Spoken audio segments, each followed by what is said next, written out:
Everybody, நான் உங்கள் கீர்த்தனா வடிவேல். இன்றைக்கி நம்ம யூஸ்ஃபுல்லான சில டிப்ஸ் பார்ப்போம். நான் ரெகுலராக யூஸ் பண்ணுற ஃபேஸ் வாஷில் 2 ஃபேஸ் வாஷ் எனக்கு நல்லா செட் ஆகிறது தான் நான் இப்போ உங்களுக்கு காட்ட போகிறேன். ஃபர்ஸ்ட், இந்த ரைஸ் வாட்டர் பிரைட். இது வந்து ஒரு நல்ல ஃபேஸ் வாஷ். ஏன்னா இதில் எல்லா இன்க்ரீடியன்ஸுமே கொடுத்துருக்காங்க. அண்ட் இதோட ப்ரைஸ் வந்து 849. நான் நைக்காவில் வாங்கினேன். இது வந்து ஒரு 1000 ருபீஸுக்குள்ளே ஒரு நல்ல ஃபேஸ் வாஷ்னால் இது உண்மையாலே நல்ல ஃபேஸ் வாஷ் தான். ஏன்னா எனக்கு ட்ரை ஸ்கின், ஆனால் அந்த ட்ரை ஸ்கின்க்குமே கூட இது ரொம்ப நல்லா ஒர்க் ஆகுது. ரொம்ப ட்ரை ஆகலை. இந்த ஃபேஸ் வாஷ் பண்ணால் அப்படி இழுக்கிற மாதிரிலாம் ஃபீல் ஆகாது. கொரியன் பிராண்ட்ஸ் யூஸ்வலாக நல்லாயிருக்கும். ஆனால் இதில் இன்னொரு நல்ல விஷயம்னா எல்லாமே இங்கிலீஷ்லேயும் கொடுத்துருப்பாங்க. கொரியன்லேயோ இல்லை சைனீஸ் பிராண்ட்லாம் பார்த்திங்கன்னா அவங்களோட லாங்குவேஜ் மட்டும்தான் இருக்கும். பட் இதில் வந்து இங்கிலீஷ்லேயுமே கொடுத்துருக்காங்க. இது ஒரு நல்ல பிராண்ட். இது வந்து த ஃபேஸ் ஷாப் அப்படின்றதோட ஃபேஸ் வாஷ். ரெண்டாவது வந்து டாட் அண்ட் கீல. நான் டாட் அண்ட் கீல வாங்கியிருக்கேன். அது வந்து ஒரு நல்ல பிராண்ட். அது எல்லாமே அதில் நல்லாயிருக்கும். அதில் இது வந்து ஒரு மாதிரி ஜென்டிலான ஃபேஸ் வாஷ்.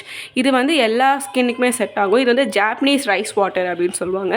மோஸ்ட்லி ஸ்கின் கேருக்கு இப்போ எல்லாருமே வந்து கொரியன்ஸ், ஜாப்பனீஸ், சைனீஸ் அவங்களோட தான் யூஸ் பண்ணுறாங்க. ஏன்னா அவங்க ஸ்கின் மாதிரி கிளாஸ் ஸ்கின், கிளியர் ஸ்கின் இருக்கும். அதெல்லாம் நான் சொல்ல விரும்பலை. என்னோடய ஸ்கின்னுக்கு இது நல்லா செட் ஆகுது. ட்ரை ஸ்கின்னுக்கு சூப்பராக இருக்குது, அவ்வளோதான். Normal skin and dry skin இது கண்டிப்பாக யூஸ் பண்ணலாம். 500 இது 375 ருபீஸ் தான். இதுலேயுமே இன்க்ரீடியன்ஸ் எல்லாமே தெளிவாக கொடுத்துருக்காங்க. ஸோ இது நல்ல ஒரு ஃபேஸ் வாஷ். நீங்கள் கண்டிப்பாக ட்ரை பண்ணலாம். தேங்க்யூ.